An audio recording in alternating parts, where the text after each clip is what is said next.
नमस्कार दोस्तों। तो कैसे हैं आप सभी। और आज का ये वीडियो आपके लिए काफ़ी ज़्यादा इम्पोर्टेंट है।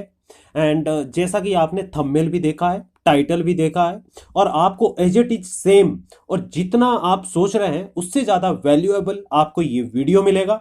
एंड जो वीडियो में आपको जानकारी दी जाएगी, आपको इन्फॉर्मेशन दी जाएगी, एंड ऑल डिटेल आपके personal loan, NBFC loan, and app से आपने कहीं से भी लोन लिया हुआ है, और बैंक लोन, एंड आपने चेक दिया हुआ है, अनसिक्योर्ड डेब्ट है आपका, इसके रिगार्डिंग जितने भी आपके डाउट है इस वीडियो में गारंटी के साथ आपके सारे के सारे डाउट क्लियर हो जाएंगे। बट ये तभी होंगे अगर आप वीडियो को कंप्लीट देखेंगे। और इसके साथ साथ अगर आपने मुझे फॉलो नहीं किया है तो आपके बिल्कुल स्क्रीन के सामने मेरा यूजर नेम दिया गया है, आप जाइए इंस्टाग्राम पर और मुझे फॉलो कर दीजिएगा। सो फॉलोइंग है उससे थोड़ा सा ऊपर बढ़ाइएगा, ठीक है, क्योंकि ओल्ड अकाउंट जो था उसमें 100 के फॉलोइंग थी। एंड जो पुराने हैं, जो मुझे 3-4 साल पहले से जानते हैं, एंड वीडियो जो देख रहे हैं पहले से दूसरे चैनल पर जो विजिट किए हुए हैं, वो अच्छे तरीके से जानते हैं, तो वो अकाउंट डिलीट हो चुका था, ठीक है। एंड उसको मैंने जानबूझ के ही डिलीट किया था कुछ पर्सनल रीजन के कारण। तो आप मुझे न्यू अकाउंट पर फॉलो कर दीजिएगा, ठीक है। और अगर आपको वीडियो अच्छा लगे एंड आपको जानकारी अच्छी मिले एंड आपको सोल्यूशन भी मिले, तो आप एंड में जाके लाइक भी करना और चैनल को सब्सक्राइब भी करना। अब वापसी पॉइंट पर आ जाते हैं कि पर्सनल लोन, अनसिक्योर लोन का चेक बाउंस हो जाए तो क्या जेल होगी। कंप्लीट आपको जानकारी मिलेगी अकॉर्डिंग टू लॉ, और साथ में आपको सोल्यूशन भी मिलेगा। बहुत सारे हजारों लोग पूछते हैं और पर्सनली मुझसे भी पूछते हैं कि सर चेक बाउंस हो गया है, क्या अब जेल जाना पड़ेगा। रिकवरी एजेंट बोल रहे हैं पुलिस केस होगा, इनकम 1 लाख है, ईएमआई 2 लाख हो गई है, अब क्या करें। आज इस वीडियो में पूरी सच्चाई आपको और आपके अकॉर्डिंग मिलेगी, और मैं आपको एग्जाम्पल भी दूंगा, रियल लाइफ एग्जाम्पल दूंगा। ऐसा नहीं है कि आपने पहले भी अगर वीडियो देखा होगा तो आपको ओरिजिनल सारा डॉक्यूमेंट आपको दिखाया जाता है, नोटिस आपको दिखाया जाता है, हर एक चीज आपको दिखाई जाती है, और चैनल की तरह आपको जानकारी नहीं दी जाती है, फेंकू फंकाई नॉलेज आपको नहीं मिलती है। यहाँ पर आपको ऑथेंटिक जानकारी मिलती है, और आपको इस वीडियो को अंत तक देखना है, क्योंकि आधी जानकारी आपको गलत डिसीजन लेने पर मजबूर कर सकती है, ठीक है, क्योंकि आधा अधूरा ज्ञान हमेशा नुकसानदायक होता है। अब वापसी पॉइंट पर आ जाते हैं कि पर्सनल लोन क्या होता है। सबसे इंपॉर्टेंट ये रहता है आपके लिए, ठीक है। क्यों? क्योंकि पर्सनल लोन के बारे में ही आपको जानकारी नहीं होती, और बहुत सी ऐसी महान अनुभूतियां हैं कि उनको पर्सनल ने लोन सेक्शन लेटर के बारे में पता नहीं है, अपने लोन एग्रीमेंट के बारे में जानकारी नहीं है, एंड डायरेक्ट लोन अप्लाई भी कर देते हैं, और लोन लेने के बाद उसको यूज करके डिफॉल्ट भी कर देते हैं, फिर भी पता नहीं चलता है। तो मैं नॉर्मल सा आपको शॉर्ट में बताता हूं कि पर्सनल लोन अनसिक्योर लोन होता है। मतलब कोई आपने कोई प्रॉपर्टी नहीं, कोई आपने कोई गोल्ड सिक्योरिटी नहीं, कोई आपने सिर्फ अपनी इनकम और डॉक्यूमेंट के भरोसे और जो आपका सिविल रिपोर्ट है उसके भरोसे आपने लोन लिया हुआ है, इसलिए इसे सिविल नेचर का लोन माना जाता है, यह क्रिमिनल लोन नहीं होता है। अब पार्ट 2 में हम अगर हम बात करते हैं चेक बाउंस क्या होता है, पार्ट 2 में चेक बाउंस। अब बात करते हैं चेक बाउंस की। चेक बाउंस तब होता है जब अकाउंट में पैसे नहीं होते हैं, सिग्नेचर मिसमैच करते हैं, अकाउंट ब्लॉक हो जाता है और ईएमआई क्लियर नहीं होती है। अब आपकी ये सिचुएशन कौन सी है कि आपके अकाउंट में पैसे नहीं है, या फिर आपके सिग्नेचर मिसमैच कर रहे हैं, या आपका अकाउंट ब्लॉक हो गया है, या आपने ईएमआई पेंडिंग कर दी है। और आप में से 99.9% ऐसे बोरवर होंगे कि जिनकी ईएमआई डिफॉल्ट हो चुकी है। कानून कौन सा लगता है यह भी पता होना चाहिए। नेगोशिएबल इंस्ट्रूमेंट एक्ट सेक्शन 138 ये आपका लगता है। लेकिन ध्यान रखें, चेक बाउंस डायरेक्ट जेल नहीं होती है, ध्यान रखिएगा आप ये। अगर आप ये सोच रहे हैं कि आपके मन के अंदर ये भ्रांति फैल चुकी है कि चेक दिया है हमने बैंक में, आपको डरा भी देते हैं, जिनको पता ही नहीं होता है कि चेक दिया हुआ है आपको जेल हो जाएगी, ये हो जाएगा, सो हो जाएगा, तो इससे आप पहले बाहर निकल जाइए और वीडियो को कंटिन्यू देखते रहिएगा, ठीक है। और ये एक लीगल प्रोसेस होता है, पूरी पुलिस आपको अरेस्ट नहीं कर सकती है और ना ही आपको जेल में डाल सकती है। जेल कब होती है और कब नहीं होती है, जेल नहीं होती है अगर आपके लोन या फ्रॉड आप कर रहे हैं, यानी आपकी इनकम कम है, ईएमआई ज्यादा है। ये प्रॉब्लम क्रिएट आपके साथ जब हो जाती है, मल्टीपल लोन बैंक एनबीएफसी ने खुद अप्रूव किए हैं, और आपने जो लीगल नोटिस का रिप्लाई दिया है, कोर्ट समन आने पर आप प्रेजेंट हुए हैं, तो आपको कोई प्रॉब्लम नहीं आएगी। बस आपने फ्रॉड काम नहीं करना है, आपने गलत अपने डॉक्यूमेंट बैंक को नहीं देने हैं, और आपने बैंक का पैसा लेकर अपने बैंक अकाउंट में नहीं रखना है, और कैश विड्रॉ करके नहीं रखना है। अगर आप जेन्युइन डिफॉल्टर है तो आपको सबसे ज्यादा प्रॉब्लम आपको क्रिएट होगी, आपकी इनकम कम है, ईएमआई ज्यादा आपकी होगी, और मैक्सिमम 99.9% लोगों के साथ यही प्रॉब्लम क्रिएट होता है कि आपकी इनकम कम होती है और ईएमआई ज्यादा हो जाती है। सेकंड, आपको मल्टीपल लोन आपके बैंक से एनबीएफसी ने खुद अप्रूव करके आपको दिए हुए हैं, तो यह आपका इशू रहता है।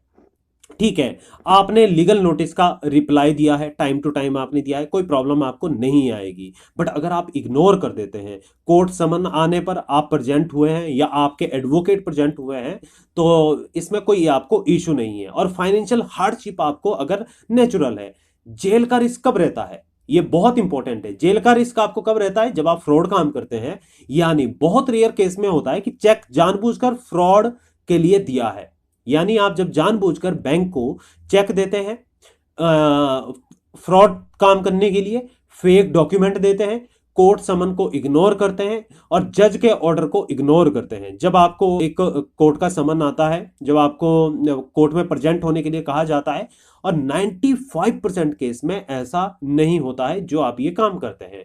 ठीक है, आप फ्रॉड डॉक्यूमेंट भी नहीं देते हैं। जो देखिए, लोन डिफॉल्ट कोई जानबूझकर नहीं करता है। मैंने पहले भी इसमें वीडियो बनाया था, कल का एक वीडियो मैंने अपलोड किया था, यानी आज कितना हो गया है, 16, ये वीडियो हो रहा है आपका 16 जनवरी 2026 को रिकॉर्ड हो रहा है।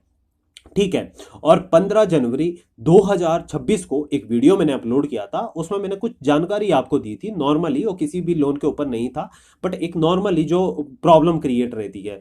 ठीक है, अब ये इशू क्रिएट होता है। अब हम नेक्स्ट बात करते हैं, एक रियल में आपको एग्जांपल देता हूं जो आपके साथ ये घटनाएं घटती है। आपकी इनकम होती है 1 लाख रुपए पर मंथ की, ईएमआई मल्टीपल लोन हो जाते हैं आपके 1.5 लाख रुपए, यानी 1,50,000 रुपए। पर्सनल एक्सपेंसेस आपके चले जाते हैं 50,000, यानी 50,000 रुपए। और जो टोटल रिक्वायरमेंट आपको पड़ती है, ये पड़ती है 2 लाख रुपए की, और इनकम है आपकी 1 लाख रुपए की। क्या ये फ्रॉड है? नहीं, बिल्कुल भी नहीं। आपको ये कोई भी फ्रॉड नहीं है। ये आपकी एक ओवर थिंकिंग हो चुकी है, मिसगाइड हो चुकी है। ये कोई फ्रॉड नहीं है, और ये ओवर लैंडिंग हो चुका है। और आपके साथ बैंक एनबीएफसी की गलती है, ये आपकी गलती नहीं है, ये बैंक और एनबीएफसी की गलती है। और ऐसा घटिया काम जो ये लोग कर रहे हैं, यानी ये जो कंपनियां हैं और ये बैंक है जो आपके साथ कर रहे हैं, ठीक है, ये आपकी बिल्कुल भी मिस्टेक नहीं है। अगर आपकी इनकम से 50% से ज्यादा इनकम हो चुकी, मल्टीपल डेप्ट का इशू हो चुका है, तो आप टेंशन फ्री होके और आप 1-2 रोटी डेली एक्स्ट्रा बढ़ाते जाइए, खाते रहिए आराम से। ठीक है, और आराम से चैन की नींद सोना है आपको। ठीक है, आपने चेक दिया हुआ है, चाहे कुछ भी दिया है आपने, ठीक है, टेंशन नहीं लेनी है, स्ट्रेस फ्री हो जाना है। ठीक है, और अगर कोई भी इशू रहता है तो आपको वीडियो देख लेनी है। ठीक है, कोई प्रॉब्लम नहीं है। कोर्ट भी इसे जेन्युइन केस मानता है। अगर आपके साथ क्या होता है, ओवरलैंडिंग होता है। ओवरलैंडिंग का मतलब होता है मल्टीपल डेप्ट, कि ईएमआई आपके बर्डन हो गया है, बोरवर की फाइनेंशियल क्राइसिस प्रॉब्लम हो जाती है। बहुत से मुझसे पूछते भी है कि सर देखिए, हमारी इनकम हो चुकी है 50,000 रुपए, और हमारे ऊपर लोन की ईएमआई हो चुकी है। किसी का लोन है एक वन टाइम पेमेंट करने का, किसी का है 2 ईएमआई, किसी की है 3 ईएमआई, और महीने की सर ईएमआई उधार हमने लोगों से ले लिया है, अपने फैमिली से ले लिया है, दोस्तों से ले लिया है, सबसे ले लिया है, बट अब कोई भी हेल्प नहीं कर रहा है। लोग रोते रोते आते हैं। देखिए, अब तो मैं बात बहुत कम कर पाता हूं, क्योंकि देखिए, आप मेरी मजबूरी नहीं समझ पाओगे। क्यों? क्योंकि मैं बात तो सबसे करना चाहता हूं, पर्सनली मैं बात करना चाहता हूं, क्योंकि आप लोग अपनी प्रॉब्लम को शेयर सभी से नहीं कर सकते हैं, एंड ये इशू भी रहता है। बट देखिए, मेरे से जितना होता है मैं कोशिश करता हूं कि मेरी बात सभी से हो पाए। ठीक है, और इसीलिए कुछ चार्जेस भी रखे हैं, फीस रखी है, और थोड़ी कम ये इसीलिए रखी है क्योंकि बहुत लोग कम हो सकें जो बात करने के लिए आते हैं, एंड ये बहुत कम फीस है। इतना तो आप एक नॉर्मल सा खाना भी नहीं मिलता है। ठीक है, अगर नॉर्मल सा आप खाना भी खाते हैं, इतनी कम फीस है, बट ये भी इसीलिए रखी है क्योंकि थोड़ा सा कम हो जाए लोगों का बात करना ये। और वीडियो में आपसे मैं बात कर रहा हूं, कोई वीडियो ऐसा नहीं बता रहा हूं कि कोई आपके लिए स्क्रिप्ट बना दी है या कुछ ऐसा बना दिया है। ये जानकारी ये आप ही लोगों का एक्सपीरियंस है, और इतने सालों का जो एक्सपीरियंस है ये आप लोगों को सिखाया जाता है, आप लोगों को बताया जाता है। ये जेन्युइन आपको इशू है, कोई भी आप जानबूझकर नहीं कर रहे हैं, बैंक आपके साथ ये जानबूझकर कर रहा है। ठीक है, आप ध्यान रखिएगा, क्योंकि पैन कार्ड किस लिए होता है, ये बात आपको ध्यान रखनी है। अब हम नेक्स्ट पॉइंट उठाते हैं कि रिकवरी एजेंट क्या कर सकता है और क्या नहीं कर सकता है। ये मोस्ट इंपॉर्टेंट है, आपके जो जितने भी डाउट रहते हैं, रिकवरी एजेंट क्या कर सकता है?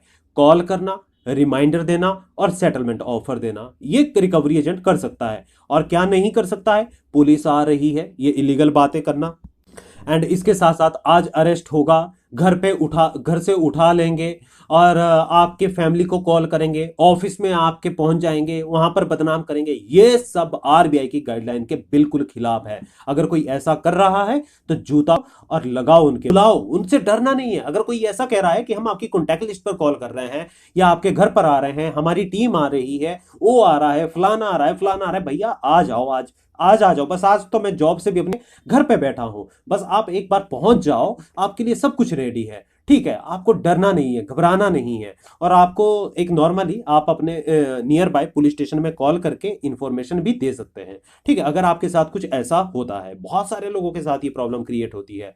अब आपके लिए सोल्यूशन क्या है? चेक बाउंस एंड नहीं है, ठीक है, कोई भी ऐसा प्रॉब्लम नहीं है, लीगल नोटिस आए तो रिप्लाई दें, बहुत इंपॉर्टेंट है। रिप्लाई में लिखें, आपको रिप्लाई में क्या लिखना है, बहुत से लोगों को पता ही नहीं होता है कि अगर लीगल नोटिस आता है, रिमाइंडर ईमेल आता है, तो उसमें क्या करना है। रिप्लाई में आपको लिखना है इनकम का और ईएमआई मैच नहीं हो रही है, इनकम वर्सेस ईएमआई मिसमैच कर रही है, मल्टीपल लोन प्रेशर हो चुका है, एंड आपको जो आप रिस्ट्रक्चर का एक रिक्वेस्ट कर सकते हैं। और इससे देखिए आपका क्या होगा कि क्रिमिनल आपका जो इंटेंट है ये खत्म हो जाएगा। ये बैंक को अगर रिस्पॉन्स कर रहे हैं तो टिकट रेज होगी और उनके पास डिटेल चली जाएगी। मल्टीपल डेप्ट का आप ऑब्लिगेशन डालिए उसमें, बाकी आपको कुछ नहीं करना है। ठीक है, मल्टीपल डेप्ट हो चुका है, इनकम लो है और आपका ईएमआई का प्रेशर ज्यादा हो चुका है, बस आपको ये करना है। बाकी इसके बाद आपके पास एक ऑप्शन और रहता है जो एंड विकल्प रहता है, सेटलमेंट ऑप्शन। आपको 40-70% में, 40-50-60-70% में भी सेटलमेंट आप कर सकते हैं, पॉसिबल है इतना। ये 3 से 6 महीने के बीच में ये होता है, आप ये प्लान भी कर सकते हैं। अगर आप के साथ ये सिचुएशन हो चुकी है, आपकी की पूरी इनकम लोन में जा रही है, और रिटर्न कंफर्मेशन इसके लिए बहुत जरूरी है। मैंने वीडियो भी बनाई हुई है कि सेटलमेंट के ऊपर कैसे करना है और कैसे नहीं करना है। कोर्ट समझना है तो क्या करना है, सेम डे आपको अपीयर होना है, यानी जो डेट आपको मेंशन की होती है उस डेट पर आपको कोर्ट में हाजिरी अपनी लगानी है। और अगर आप नहीं जा सकते हैं तो आप 1,500 रुपए या 2,000 रुपए, जितना भी किसी एडवोकेट का फीस रहता है, तो उसके लिए आप उनका फीस पे कीजिए। अगर आप 500-600 किलोमीटर दूर रहते हैं तो आपको ये भी करना है। ये भी बहुत गलत करती है ये एनबीएफसी और बैंक कंपनियां, और ये जानबूझकर करते हैं, आपसे 500-600 किलोमीटर दूर जाके केस फाइल करेगी जज से। और इसमें देखिए कोर्ट आपको क्रिमिनल नहीं मानता है, ठीक है, कि आपने कोई जानबूझकर ऐसा नहीं किया है। फ्यूचर प्रोटेक्शन, ब्लैंक चेक देना बंद कर दो, ओनली ईसीएस मैंडेट होना चाहिए। कॉल रिकॉर्ड आपको अपने पास रखनी है, व्हाट्सएप, ईमेल, एविडेंस, ये सारे के सारे आपके पास होने चाहिए। ब्लैंक चेक नहीं देना है, ध्यान रखिएगा इसको। ओनली ईसीएस मैंडेट आपको करना है। कॉल रिकॉर्ड रखें, व्हाट्सएप, ईमेल, एविडेंस रखें। और जो आपको प्रॉब्लम आएगी, जो आपका सिविल स्कोर खराब होगा, ये देखिए फ्यूचर लोन मिलना भी मुश्किल हो जाएगा, और मेंटल प्रेशर भी ये आएगा। बट आपको जेल नहीं होगी, लाइफ आपकी खत्म नहीं होने वाली है, और सोल्यूशन हमेशा रहता है, हर चीज़ का सोल्यूशन रहता है। ठीक है, आपको ज़्यादा पैनिक नहीं होना है, हर चीज़ का सोल्यूशन होता है। आपको जो, अगर आप डर के कारण गलत कदम उठाते हैं तो रिकवरी एजेंट यहाँ पर जीत जाएंगे। अगर आप कानून समझते हैं तो आप सेफ हैं, अगर आप सही डायरेक्शन समझते हैं तो भी सेफ है। और अगर आप लीगल नोटिस रिप्लाई चाहते हैं, सेटलमेंट के लिए इशू चाहते हैं, एंड और भी कोई प्रॉब्लम चाहते हैं, और एक मोस्ट इंपॉर्टेंट आपके लिए एक मैं बताना चाहूंगा, आपको कुछ सेक्शन का पता नहीं होता है कि जो सेक्शन होती है चेक बाउंस लागू कब होता है, एंड क्या क्या प्रोसेस इसका रहता है। एक होता है नेगोशिएबल एक्ट 1881 सेक्शन 138, ये लागू कब होता है। जब आप पेमेंट को बंद कर देते हैं या आपके बैंक अकाउंट में जिसमें आपका ईसीएस या चेक दिया होता है उसमें पैसा नहीं होता है, तो ये अप टू 2 ईयर यहाँ पर आपको इशू क्रिएट हो सकता है, यानी आपको जेल भी यहाँ पर हो सकती है। एंड ये आपको जो चेक का अमाउंट रहता है इससे 2 गुना ज़्यादा वसूल भी किया जाता है। जेल ऑटोमेटिक नहीं होती, ऐसा नहीं कि चेक बाउंस आज आपका हुआ और कल ऐसा हो जाएगा। बट इसमें देखिए आपके पास इससे पहले ये जो प्रोसेस है इससे पहले सेटलमेंट का भी आपके ऊपर ऑप्शन रहता है। एंड 90% तक केस में सेटलमेंट कंपाउंडिंग पर खत्म होते हैं। ध्यान रखिए 90% केसेस जो केस होते हैं ये सेटलमेंट या जो आपका कंपाउंडिंग पर होता है ये खत्म हो जाता है। अब एनआई एक्ट सेक्शन 139 इसका भी आपको पता होना चाहिए। कोर्ट मान लेता है, जब कोर्ट मान लेता है कि चेक डेब्ट के लिए दिया गया है लेकिन बोरवर उसमें प्रॉब्लम क्रिएट कर रहा है कि कैसे, जैसे इनकम प्रूफ का इशू रहता है एंड ऑल, ये EMI burden, multiple loan, financial hardship, तो इसके लिए सेक्शन 139 का इस्तेमाल किया जाता है। जो आपके देखिए नोटिस आपको आता है तो उसमें ये लगता है, सारी डिटेलें आपके पास पड़ी हुई होनी चाहिए, आपको जानकारी होनी चाहिए। और एक होता है एनआई एक्ट सेक्शन 147।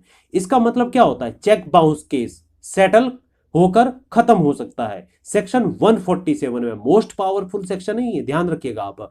कोर्ट खुद सेटलमेंट जो आपका ये इशू रहता है, ये सेक्शन सेटलमेंट का लीगल बेस होता है 147, ध्यान रखिएगा आप।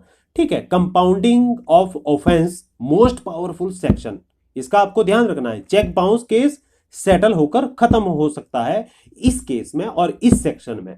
एक होता है आपका कोड ऑफ, देखिए सीआरपीसी का यूज आपको यह भी पता होना चाहिए कि सेक्शन 41 41A बिना इन्वेस्टिगेशन के अरेस्ट नहीं किया जाता है। फर्स्ट टाइम जो आपके ऑफेंडर्स को नोटिस और अपीयर होना पड़ता है, यानी डायरेक्ट ऐसा नहीं है कि आपका चेक बाउंस हुआ आपके घर पर पुलिस पहुंच गई, नहीं, इससे पहले जो बोरोवर होता है उसके घर पर, यानी जो उसका डेब्ट है, उसकी फाइनेंशियल हेल्थ है, ये पूरा का पूरा रिकॉर्ड चेक किया जाता है। ठीक है, और ये सीआरपीसी सेक्शन 41 और 41A के अंतर्गत आता है। बिना इन्वेस्टिगेशन के अरेस्ट नहीं किया जा सकता है, इमीडिएट जेल और इलीगल नहीं घोषित किया जा सकता है, और आपको भरोसा कानून पे होना चाहिए, बाकी किसी और पे नहीं। ठीक है, ना मेरे ऊपर, ना आपको अपने लैंडर के ऊपर, और ना आपको किसी के ऊपर, बस आप भरोसा रखिए कानून के ऊपर। ठीक है, क्योंकि कानून से ऊपर और कुछ भी नहीं है। एक होता है Indian penal code IPC section 420, ये चीटिंग का केस है, लोन डिफॉल्ट यानी चीटिंग करना। ध्यान रखिए, ये जानबूझकर जब फ्रॉड होता है, जब एक बार प्रूफ हो गया ना कि income loss, EMI burden, cheating नहीं होती है। ध्यान रखिए, income loss, EMI burden cheating नहीं है। यानी जो आपके केस है ये इनकम लॉस का है, ईएमआई बर्डन का है, तो ये चीट अंदर नहीं आता है। और को नोटिस आते हैं सेक्शन 420 का, और जो ये बैंक बार बार भेज रहे हैं 420 का केस हो जाएगा, ये हो जाएगा, सो हो जाएगा, ये ऐसा बिल्कुल भी नहीं है। ठीक है, और सुप्रीम कोर्ट ने बार बार कहा है कि ये 420 के केस में नहीं जा सकता है। ठीक है, और आरबीआई का rule, RBI fair practice code and bank और एनबीएफसी को फॉलो करना चाहिए, ये मैंडेटरी है। बोरवर को परेशान नहीं किया जा सकता है, थ्रेट नहीं किया जा सकता है, हरासमेंट इलीगल है।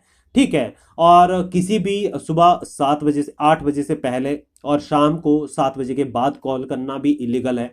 बार बार कॉल करना, आपकी फैमिली में कॉल करना, आपके ऑफिस में बदनाम आपको करना, मेंटली प्रेशर करना, आपके पड़ोसी में जाके आपके बारे में कहना, लोन के बारे में जानकारी देना, ये बिल्कुल ही गलत है। और अगर आपके साथ ऐसा होता है तो आप बैंक ग्रीवियंस सेल में आप कंप्लेंट कीजिएगा, एनबीएफसी ग्रीवियंस सेल में आप कंप्लेंट कीजिएगा, और आरबीआई पोर्टल पर जाकर आप कंप्लेंट रजिस्टर कीजिएगा। आरबीआई डिजिटल लैंडिंग जो गाइडलाइन है, ये रिकवरी ओनली ऑथोराइजेशन एजेंट द्वारा होनी चाहिए, और रिटर्न कम्युनिकेशन मैंडेटरी है। नो फिजिकल कोई भी ऐसा रिकवरी नहीं होनी चाहिए जिससे बोरोवर को प्रॉब्लम होती है, क्रिएट होती है, और ये सिविल मैटर है, कोई भी क्रिमिनल मैटर नहीं है। पर्सनल लोन सिविल लाइबिलिटी है। ठीक है, मनी रिकवरी मैटर है, सेटलमेंट अलाउड है, रिस्ट्रक्चर भी इसमें अलाउड है, और क्रिमिनल कोई फेक डॉक्यूमेंट अगर आपने दिया है तो आपके साथ इशू क्रिएट हो सकता है, अदरवाइज नहीं। तो आप ध्यान रखिएगा, आरबीआई क्या कहता है, आरबीआई कोई फिक्स सेटलमेंट भी नहीं बताता है। अगर आप ये सोच रहे हैं कि अगर आरबीआई फिक्स सेटलमेंट, तो आरबीआई का सेटलमेंट का इसके कोई लेना देना नहीं है, ये बैंक और एनबीएफसी की टर्म एंड कंडीशन पर डिपेंड करता है। और 20% सेटलमेंट क्या पॉसिबल होता है या नहीं होता है। अकाउंट एनपीए होना चाहिए, राइट ऑफ स्टेज में हो जब जब आपका अकाउंट राइट ऑफ हो जाता है, और लोन अनसिक्योर्ड होना चाहिए, रिकवरी कॉस्ट और रिकवरी वैल्यू मेंशन की जाती है, एंड रिकवरी शो जीरो होना चाहिए। ठीक है, ध्यान रखिए, और पेमेंट कम से कम में होना चाहिए। तो आप आराम से कर सकते हैं। अगर आप जल्दी सेटलमेंट करते हैं जैसे 3 से 6 महीने में, तो 40 से 60% में हो जाता है। लीगली नोटिस स्टेज पर जब आपका डेप्ट रहता है, जब लीगल नोटिस आपको आ रहे हैं, आपको आपको कोर्ट के समन आ रहे हैं, तो 30 से 50% में आपका सेटलमेंट हो जाता है। और जब कोर्ट केस कोई भी आपका केस चल रहा है और आप कोर्ट में भी जा रहे हैं, और आपको समन के बाद भी आपको अरेस्ट वारंट आ गया, या कोई ऐसा आपके घर पर पुलिस पहुंच गई है, ऐसे प्रोसेस वाइज पहुंचती है, ऐसे डायरेक्टली नहीं आती है, मैं पहले भी बता चुका हूं। ठीक है, जब आप रिस्पॉन्ड ही नहीं करते हैं तब उस स्टेज में आती है। बहुत से आप लोगों के साथ भी होता है। ठीक है, और अगर आप इग्नोर करेंगे जितना भी मैंने आपको बातें बताई है, तो आपके घर पर भी पहुंच जाएगी। मैंने पहले भी वीडियो में आपको बताया भी है, दिखाया भी है, और ओरिजिनल डॉक्यूमेंट आपके सामने शो भी किए हैं। ठीक है, और जब रिटर्न ऑफ ओल्ड लोन होता है, राइट ऑफ ओल्ड लोन हो जाता है, ठीक है, तो उस केस में 15 से 30% में आराम से, ठीक है, सेटलमेंट हो जाता है। पेशेंस बहुत जरूरी है, और रिटर्न नेगोशिएशन भी बहुत जरूरी है। आपको स्टेप बाय चलना है। इनकम का आपको अपने पास डिटेल रखना है, मल्टीपल लोन आपके पास, फैमिली एक्सपेंसेस होना चाहिए, ये सारा का सारा होना चाहिए। बाकी चेक बाउंस नोटिस का आपको विद इन 15 डेज के अंदर आपको फ्रॉड इंटेंशन वाला आपको रिप्लाई देना है कि आप फ्रॉड नहीं काम कर रहे हैं, और आपको सेटलमेंट का भी आपको जो ऑफर मिलेगा। ठीक है, तो आपको ध्यान से और सोच समझकर और अपने लीगल एडवाइजर की आपको हेल्प लेनी है। ऐसा नहीं है कि आप खुद से सारी चीज़ें कर रहे हैं, आप कुछ भी लिख रहे हैं, कुछ भी नहीं लिख रहे हैं, किसी को भी आप प्रॉमिस कर रहे हैं, किसी को भी नहीं। तो ऐसी बातें आपको बिल्कुल भी नहीं करनी है। ठीक है, जल्दबाजी में आपको ऐसा काम नहीं करना है, ध्यान से करना है, सोच समझ कर करना है, और बेस्ट और प्रोफेशनल एडवाइजर से आपको सलाह लेकर काम करना है। ठीक है, गलत आपको बिल्कुल भी नहीं करना है, ना बैंक के साथ, ना एनबीएफसी के साथ। और यही मैं बैंक और एनबीएफसी को भी कहना चाहूंगा कि किसी भी बोरोवर के साथ अगर किसी की सिचुएशन क्रिटिकल सिचुएशन है एंड फाइनेंशियल हार्डशिप है, तो उनकी सिचुएशन को समझिएगा, उनका डाटा चेक कीजिएगा, सिविल रिपोर्ट आपके पास रहती है, आपकी इनकम उनके पास रहती है, बैंक डिटेल रहती है, और अगर नहीं रहती है तो मंगवा लीजिएगा।